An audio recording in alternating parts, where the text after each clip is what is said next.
இந்த 2026 எப்போதாங்க வரும்? நாளைக்கே வந்துடக்கூடாதா?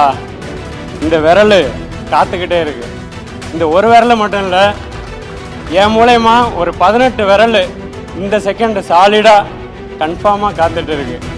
அதே மாதிரி நீங்கள் ஒவ்வொருத்தரும் மினிமம் அட்லீஸ்ட் ஒரு 4 விரலை காத்திருக்க வச்சிங்கன்னா அண்ணன் வருங்காலத்தில் முதல்வர் மட்டுமல்ல நிரந்தர முதல்வராக இருப்பார்.